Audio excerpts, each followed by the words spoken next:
Hello बच्चों, तो जैसा हम कल डिस्कस कर चुके हैं, हमारा जो टॉपिक था वो था बेटा, क्या था? Units of concentration. तो पहली यूनिट की हम यहाँ पे बात करेंगे। यहाँ पर जो पहली यूनिट है उसका नाम है बेटा मास परसेंटेज। क्या नाम है? Mass percentage. अगर हम मास परसेंटेज की बात करें तो मास परसेंटेज की डेफिनेशन ये कहती है कि the gram quantity of solute and solvent present in 100 gram of solution is known as mass percentage. अब मान लेते हैं मैं हमेशा इसके फॉर्मूले डिस्क्राइब करके कराता हूं अपने बच्चों को भी। यहाँ पे हम बात कर रहे हैं let the mass of solute, हमने माना कि WB ग्राम है, सॉल्वेंट का हमने मास मान लिया WA ग्राम है, और सॉल्यूशन का जो टोटल मास मान लिया WA प्लस WB। ओके, तो हम यहाँ पे मास परसेंटेज ऑफ सॉल्यूट निकालेंगे। इसको हम डिनोट करते हैं W of B upon W% से, और ये हो जाएगा आपका WA प्लस WB इंटू 100। दूसरा mass percentage of solvent WA upon WA plus WB into 100। तो ये हमारे दो फॉर्मूले निकल के आ गए, और ये फॉर्मूले किसके हैं? हमारे मास परसेंटेज के। ये हमारा सॉल्यूट की मास परसेंटेज का फॉर्मूला है, और ये हमारा सॉल्वेंट की मास परसेंटेज का फॉर्मूला है। अब आप इसको नोट तो इतनी जल्दी नहीं कर पाओगे, तो इसलिए अपने फोन में स्क्रीनशॉट ले लो, क्योंकि मैं इसको कर रहा हूँ रफ। हमारे पास 9 यूनिट्स हैं जिनको हमने क्या करना है? डिस्क्राइब करना है यहाँ पे। ओके, चलिए अब दूसरी यूनिट की अगर हम बात करें तो मैं सबकी डेफिनेशंस तो यहाँ पे नहीं दिखाऊंगा, ठीक है, लेकिन बात हम यहाँ पे अगर दूसरी यूनिट की करेंगे तो दूसरी यूनिट जो है हमारी, उसका नाम है बेटा वॉल्यूम परसेंटेज। क्या परसेंटेज? Volume percentage. तो डेफिनेटली हम वॉल्यूम परसेंटेज की अगर बात करूंगा तो वॉल्यूम परसेंटेज क्या है? अगर हम बात करें वॉल्यूम परसेंटेज बेटा, ये होती है अगर सेम टू सेम है वॉल्यूम परसेंटेज। बस वॉल्यूम आपको पता है ना, मेजरेबल क्वांटिटी इन ml, और जो मास है वो मेजरेबल क्वांटिटी इन ग्राम। तो वॉल्यूम परसेंटेज जो होता है बस सेम टू सेम डेफिनेशन है इसकी, the ml quantity of milli ml quantity of solute and solvent present in 100 ml of solution. तो मैं यहाँ पे वॉल्यूम परसेंटेज का डायरेक्ट फॉर्मूला आपको बताऊंगा। वॉल्यूम परसेंटेज की अगर हम बात करेंगे तो दो, आपको पता है बाइनरी सॉल्यूशन था हमारे पास। बाइनरी सॉल्यूशन मैंने पहले ही बताया था आपको कि दो कंपोनेंट होते हैं, एक सॉल्यूट और एक सॉल्वेंट। सॉल्यूट को हम B से डिनोट करते हैं, सॉल्वेंट को हम A से डिनोट करते हैं। अब होता क्या है, यहाँ पे हम वॉल्यूम परसेंटेज की बात कर रहे हैं। वॉल्यूम परसेंटेज, अब मान लीजिए हम वॉल्यूम परसेंटेज किसका लिखेंगे यहाँ पे? Volume percentage of solute. अगर हम सॉल्यूट की बात करेंगे, ठीक है, तो सॉल्यूट की जब बात हो रही है तो मैंने आपको बताया था BB upon BA plus BB into 100। Same to same दूसरा आएगा फॉर्मूला, उस फॉर्मूले में भी यही है, कुछ चेंज नहीं रहता। क्या है उसमें? Volume percentage of solvent. और आपको पता है कि जब सॉल्वेंट की बात होगी तो यहाँ पे होगी BA upon BA plus BB। इसके न्यूमेरिकल मैंने सोचा है कि मैं आपको जब भी कराऊंगा जब मैं आपको 9 यूनिट्स पूरी आपको टोटली बता दूंगा। जब मैं 9 यूनिट्स आपको टोटली बता दूंगा तो इसके बाद हम सारे न्यूमेरिकल्स, हर क्वेश्चन के ऊपर एक न्यूमेरिकल करेंगे, ठीक है। अब यहाँ पे हमने दो चीजें टर्म पढ़नी है, दो टर्म हमने यहाँ डिस्क्राइब कर ली है।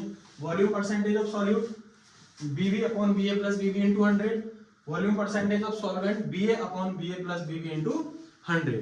थर्ड टर्म जो हमारे पास यहाँ पे है, हमारे पास जो थर्ड टर्म है उस टर्म का नाम है बेटा मास बाय वॉल्यूम परसेंटेज।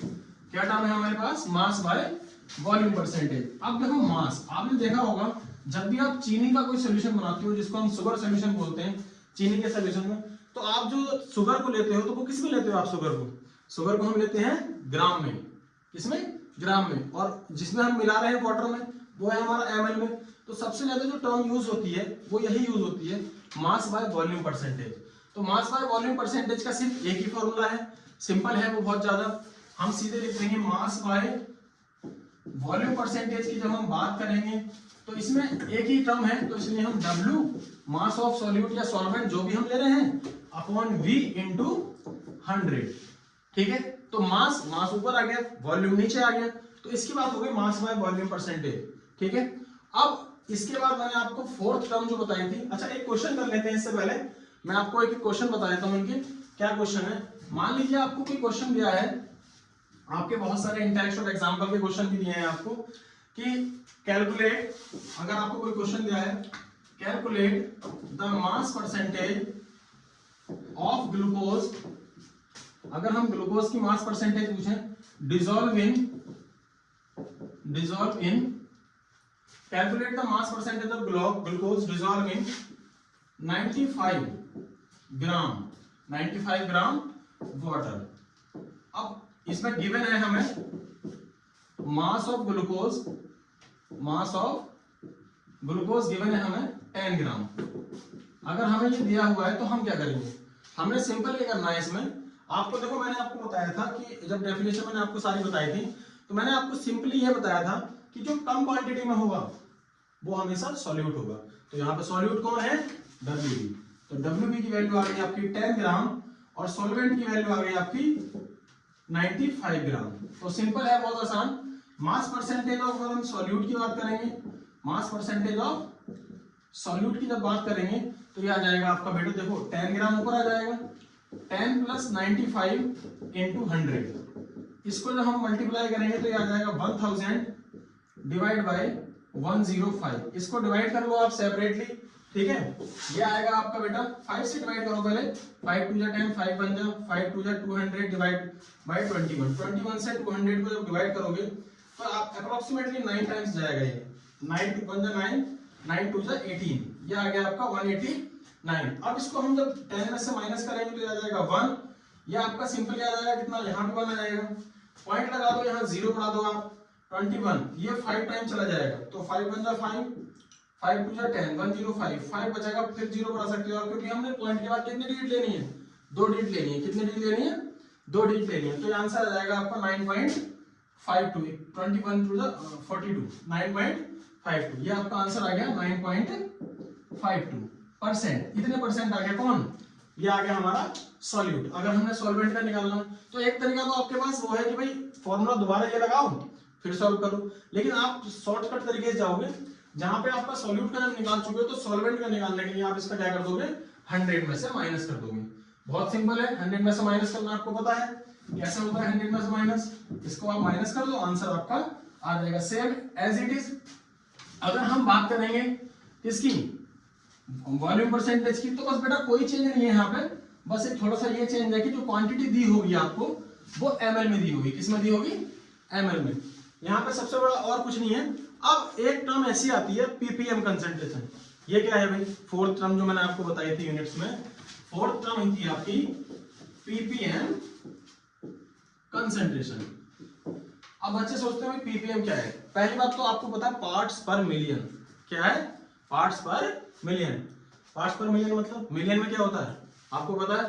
जैसे हम भी इस उम्मीद में है कि भाई हमारे 1 मिलियन सब्सक्राइब हो जाए, ठीक है, उम्मीद अच्छी है हमारी, कभी ना कभी तो होंगे, ठीक है। तो यहाँ पे हम बात कर रहे हैं पार्ट्स पर मिलियन की, तो मिलियन का मतलब 1 मिलियन इक्वल टू 10 लाख, ठीक है।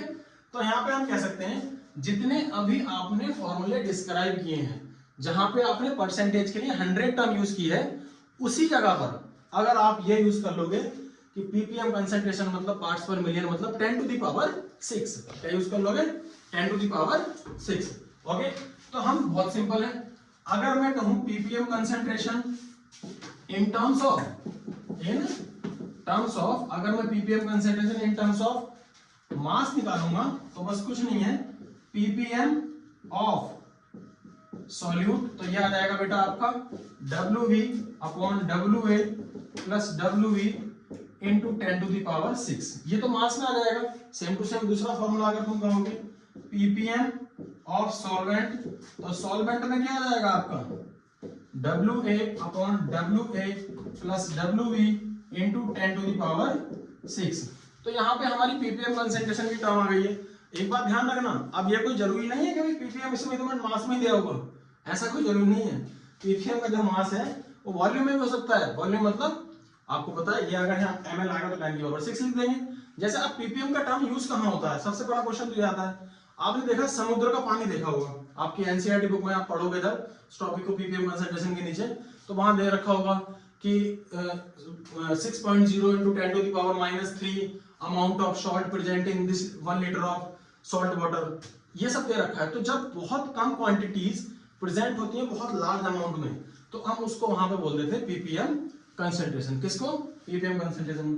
एक बात और है, अगर यहाँ पे आपको पास होना है, ठीक है, तो पास तो यहाँ से हो जाओगे, और अच्छे मार्क्स लाने 90+ स्कोर करना है, तो इस चैनल पे बने रहना, लास्ट तक बने रहना। बने रहोगे तो 100% आप ये कर सकते हो अचीव, ठीक है। चलिए आगे देखते हैं जरा, कंटिन्यूअसली वीडियो देखनी है, ठीक है।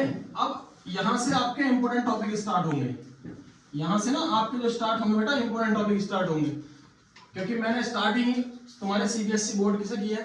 ठीक है, मैं आपको लास्ट में सैंपल भी कराऊंगा। ठीक है, जैसे ही हमारा चैप्टर कंप्लीट होगा तो लास्ट में हम सैंपल भी करेंगे, जो हमारे लास्ट ईयर के पेपर्स हैं उनको भी सॉल्व करेंगे। जैसे जैसे हमारे चैप्टर्स कंप्लीट होते आएंगे वैसे वैसे हम लास्ट ईयर के जो पेपर हमारे आ रखे हैं रीजन में, हमारे रीजन में या अदर रीजन में, दिल्ली रीजन में, उस रीजन में भी हम क्या करेंगे, लास्ट ईयर के पेपर भी इस चैप्टर के बाद तुरंत सॉल्व करेंगे। ठीक है, अब यहाँ पे क्वेश्चन की बात आती है, नेक्स्ट टर्म जो है आपकी फिफ्थ टर्म। फिफ्थ टर्म बहुत इंपॉर्टेंट है, और फिफ्थ टर्म की अगर बात करें तो फिफ्थ टर्म का नाम है मोलैरिटी। क्या नाम है? मोलैरिटी। ठीक है, चलिए अब मोलैरिटी की बात कर लेते हैं। तो मोलैरिटी क्या है बेटा? मोलैरिटी आधे से ज्यादा बच्चों को मुझे लगता है सबको पता ही होगा, क्योंकि सिलेबस ये सबका हो चुका है। मैं तो आपको ओवरव्यू दे रहा हूँ, लेकिन फिर भी जो बच्चे इनिशियली यहाँ पे आए हैं जिनको कुछ नहीं आता यहाँ पे अभी, मैं तो ये मान के चल रहा हूँ कि वो बच्चे 12th के जाएंगे वहाँ पे कुछ नहीं आता, लेकिन यहाँ पे मैं क्या कर रहा हूँ, उनको बिल्कुल बेसिक से तैयार करके लेके चलूंगा, हर चीज डिटेल में बताऊंगा, घबराने की बिल्कुल जरूरत नहीं है। ठीक है, यहाँ पे हम बात करेंगे मोलैरिटी की। किसकी बात करेंगे? मोलैरिटी की। तो मोलैरिटी का सिंबल होता है बेटा कैपिटल एम, कैपिटल एम। अब इसकी डेफिनेशन क्या कहती है? ठीक है, the number of moles of solute present in 1 litre of solution. 1 litre भी बोल सकते हो, 1000 ml भी बोल सकते हो, it is depend on you. ठीक है, it is defined as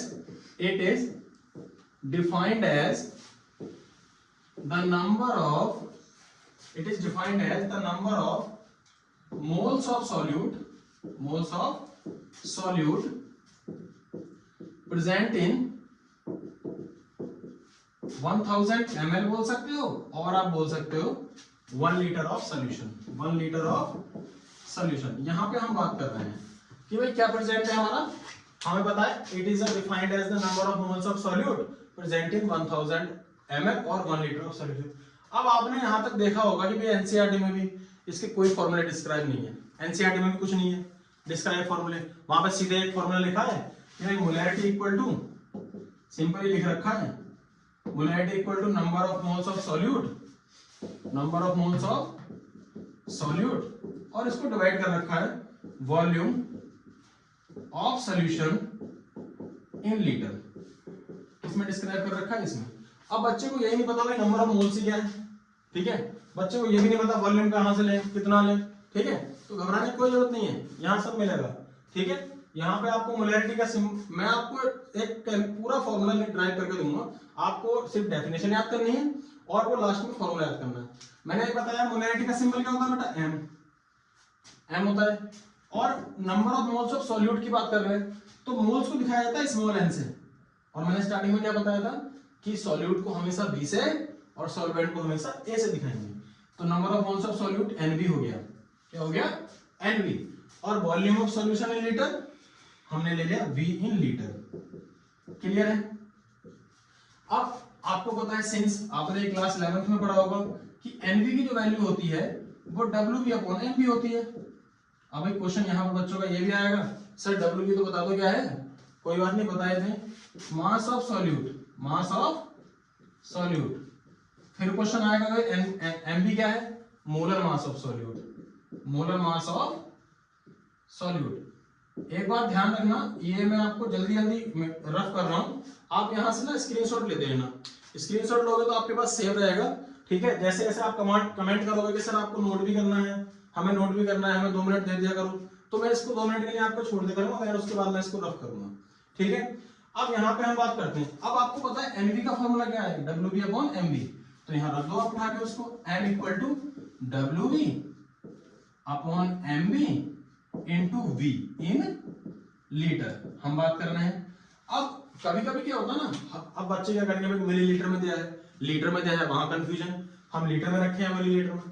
तो आपने क्या करना है, इसको मिली लीटर में ले लो आप, और 1000 से कर लो आप इसकी मल्टीप्लाई,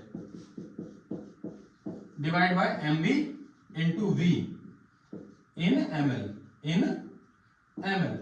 अब यहाँ पे प्रॉब्लम ये आ गई बेटा, देखो ये क्वेश्चन आ गया, मैंने आपसे हमेशा ये बोला है, अब मैं आपको एक टर्म बता रहा हूं, आपने क्या करना है, चाहे आपको वॉल्यूम लीटर में दिया हो चाहे मिलीलीटर में दिया हो, फॉर्मूला हमेशा एक ही याद रखना है कि भाई सर ने मोलैरिटी का जो फॉर्मूला बताया वो एक बताया है, WV into 1000 upon MV into V इन ME। मेरे एक्सपीरियंस से आप ये टॉपिक इंपोर्टेंट कर लो, कि नोट कर लो, क्योंकि इसमें ये है ना बेटा, डेफिनेशन इसकी कई बार पूछी गई है बोर्ड में, और इस फॉर्मूले के ऊपर न्यूमेरिकल भी बहुत बार पूछे गए हैं।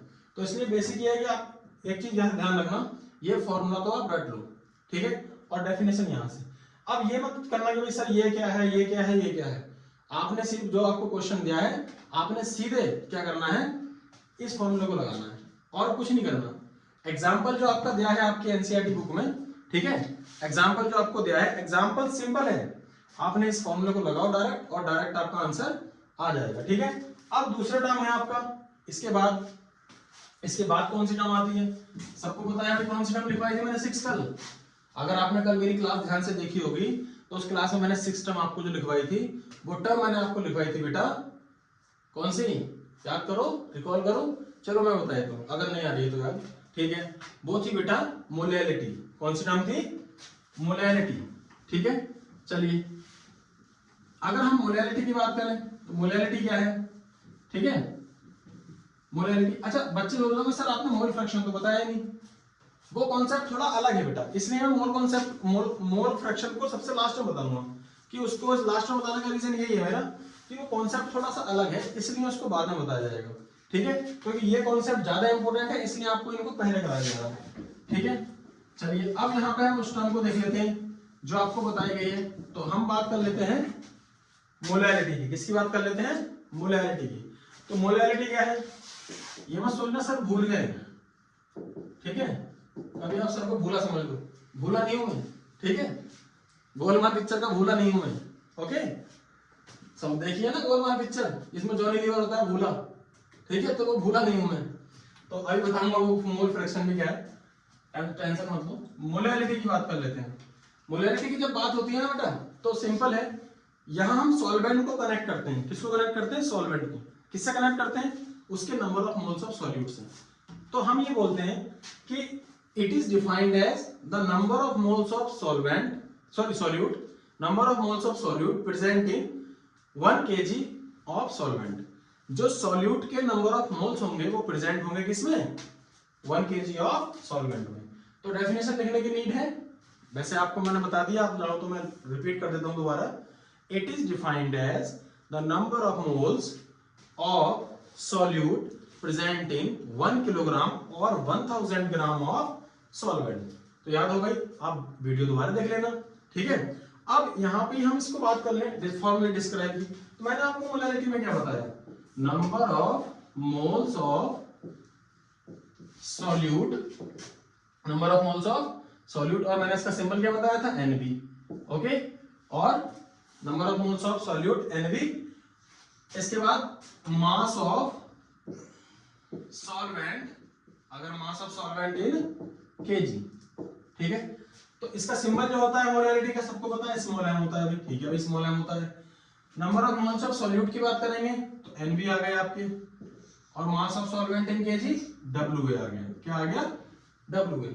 तो ये किसमें है, WA इन kg। समझ रहे हो ना, A क्यों आ रहा है यहाँ पे, क्योंकि A डिनोट करता है सॉल्वेंट को। और मैंने आपको बताया था अभी 2 मिनट पहले बताया कि भाई NB की वैल्यू क्या बताई है मैंने आपको, NB की वैल्यू मैंने आपको बताई है WB upon MB, WB upon MB, clear है।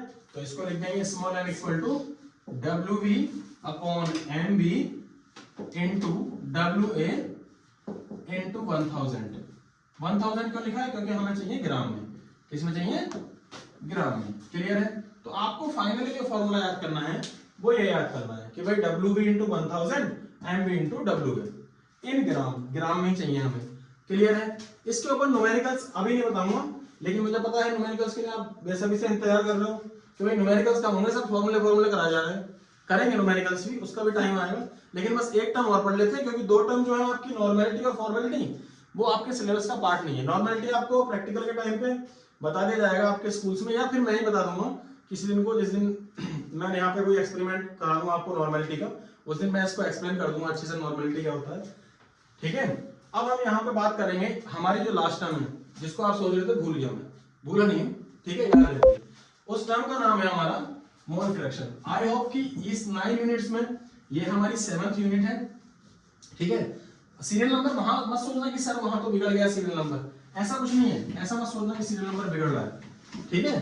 तो हम यहाँ पे बात करेंगे यार जो हमारी अगली टर्म है, ठीक है।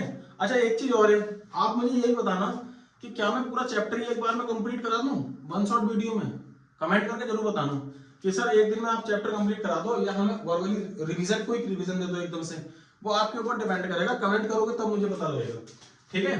चलिए अब यहाँ पे हम बात कर रहे हैं दूसरी टर्म की, जो हमारी 7th टर्म थी, मोल फ्रैक्शन। एक्चुअली मैंने जब लिखवाया था आपको तो ये 7th टर्म नहीं होगी, वहां पे आपकी ये 3rd या 4th टर्म होगी, 4th टर्म होगी, 4th या 5th टर्म, क्योंकि पहले आता है मास परसेंटेज, फिर volume percentage, mass by volume percentage, फिर पीपीएम कंसंट्रेशन, फिर मोल फ्रैक्शन, ठीक है। मोल फ्रैक्शन जो है ना बेटा वो बिल्कुल अलग है, इसका जो सिंबल होता है वो एक्स होता है, डिनोट हम इससे करते हैं एक्स से। किससे डिनोट करते हैं? एक्स से। अब एक्स से डिनोट करते हैं तो क्या है डेफिनेशन इसकी? डेफिनेशन में क्या बोला गया है? डेफिनेशन ये बोलती है कि it is a ratio of number of moles of components. अब देखो मैं यहाँ पे ना ज्यादा लंबा नहीं जाऊंगा कि भाई डेफिनेशन हमें बुक की लिखनी है, हम तो नहीं लिख रहे बुक की, हमें पता है हमने पढ़ना बाइनरी सॉल्यूशन ही है, दो ही कंपोनेंट को हम पढ़ रहे हैं यहाँ पे, सॉल्यूट और सॉल्वेंट। तो हम तो यही बोलेंगे कि the number of moles of solute, it is a ratio of number of moles of solute with the number of moles of solution, या हम ये बोल सकते हैं कि number of moles of solvent ratio किसके साथ है उसका? Number of moles of solution. तो मैं करेक्ट डेफिनेशन अगर चाह रहे हो तो मैं लिख देता हूं, it is a ratio of number of moles of solute or solute and solvent with the solution तो हमने यहाँ पे इसको नोट करते हैं। अब यहाँ पे आपको पता है दो चीजें हैं, ध्यान से समझना है। हमने पढ़ा है बाइनरी सॉल्यूशन, क्या पढ़ा बेटा? Binary solution. बाइनरी सॉल्यूशन में मैंने आपको क्या चीजें बताई थी? सॉल्यूट, और एक बताया था मैंने आपको सॉल्वेंट। क्लियर है? मैंने आपको ये बताया था कि सॉल्यूट जो होता है वो क्या होता है? B, और सॉल्वेंट क्या होता है? A। तो अगर मैं ये कह दूं कि भाई इसके मोल फ्रैक्शन को मैं X भी कह दूं, ठीक है, ये क्या है इसके मोल फ्रैक्शन, और इसके मोल फ्रैक्शन को मैं क्या कह दूं? XA कह दूं, तो मुझे लगता है होप सो आप समझ जाओगे कि ये क्या चीजें हैं XA। तो सर आपने डेफिनेशन तो लिखवा दी, बता दो तो फॉर्मूला क्या होता है? बहुत ही आसान है, रेशियो किसके साथ कर रहे हैं हम? Number of moles of solute with the solution. क्योंकि हम यहाँ पे बाइनरी सॉल्यूशन की बात करते हैं तो आपको पता है NB upon Na plus NB, और ऐसे यहाँ पे हम XA का जब फॉर्मूला हम लिखेंगे बेटा तो ये आ जाएगा Na upon Na plus NB। तो ये हमारे पास दो, देखो रेशियो ही तो है ये जो है हमारे पास, ये रेशियो ही तो है। किसका रेशियो है? Number of moles of solute और number of moles of solute and number of moles of solvent with the solution. यही रेशियो है हमने और यही पढ़ना। और मैंने अभी पीछे आपको जब मैंने मोलैरिटी और मोलैरिटी का फॉर्मूला कराया था तो वहां मैंने आपको NB की वैल्यू भी लिखवाई थी और Na की वैल्यू भी लिखवाई थी। कोई बताएगा मुझे NB की वैल्यू क्या होती है? चलो कोई नहीं, कमेंट करके बता देना, मैं आपकी कमेंट देखूंगा, पढ़ूंगा। तो NB का फॉर्मूला मैंने आपको बताया था WB अपॉन MB, मैं लिख भी देता हूं यहाँ पे, एक बार लर्न कर लेना आप, WB अपॉन MB, और ये Na की वैल्यू होती है आपकी WA अपॉन MB।